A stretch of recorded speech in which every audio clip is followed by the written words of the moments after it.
This is the last part. I forgot to reveal the truth. 4 murders, Daredevil said to the heroes assembled in Thieves, but only 3 of the killers have faced justice. We've ruled out the notion that anyone in our number is on a killing spree, Emma Frost said, but we have yet to determine who possessed the might, the means, and the motive to strike down Apocalypse during his ascension. That's why we've gathered you here again, Daredevil said, to share with us any information that could help identify the culprit who set all this in motion. We have the evidence, but we're hoping that you have the final pieces that will complete the puzzle. The answers likely lie within Apocalypse's body itself, Emma said. His wounds had a number of unique properties worthy of further consideration. First, before Bucky showed up, Daredevil said, Wolverine discovered that Apocalypse's body was completely drained of blood. Still wasn't me, Jubilee said, flashing her fangs at Blade as she gave a sarcastic smile.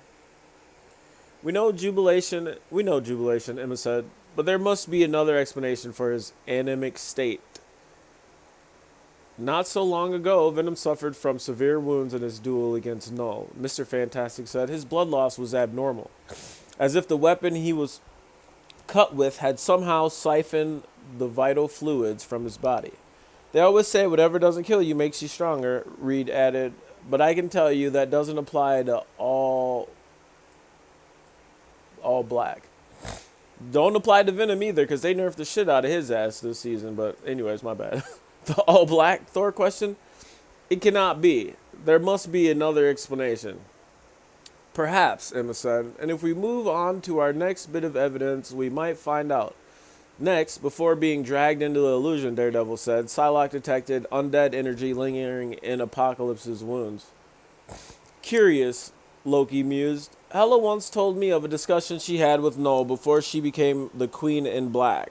She claimed that the All Black carries a kind of undead energy within its blade that gradually drains the soul of anyone it wounds. Maybe that's why the Lazarus Chamber couldn't revive Apocalypse, Jubilee said. Part of his soul was missing. An interesting assessment, Emma replied, but there's one more factor that needs to be considered. Finally, according to Gambit, Daredevil said, he locked onto traces of the Phoenix Force on Apocalypse's wound while searching for the Tablet of Death and Entropy. Back on Clintar, Magic said, Jean was wounded by All Black. If the Phoenix Force has left residual energy in all those who it has touched, could the All Black still carry a hint of it as well? Looks like we have our murder weapon, Daredevil said. Do we truly believe Null has returned already? Captain America asked. Nay, Thor replied, not Null. I've heard of another who has wielded the Necro Sword, a butcher of gods who has been wreaking havoc in this timeline for many centuries. Perhaps the fluctuations in divine energy from Apocalypse's attempt to ascend caught his attention and drew him here, Mr. Fantastic deduced. If I were devoted to slaughtering gods, Emma said, taking one out before he could fully claim his mantle seems like a wise move.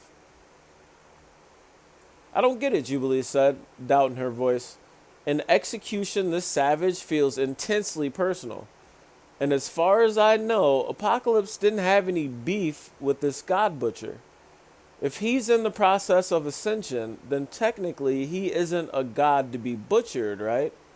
So why him? And more importantly, who's next?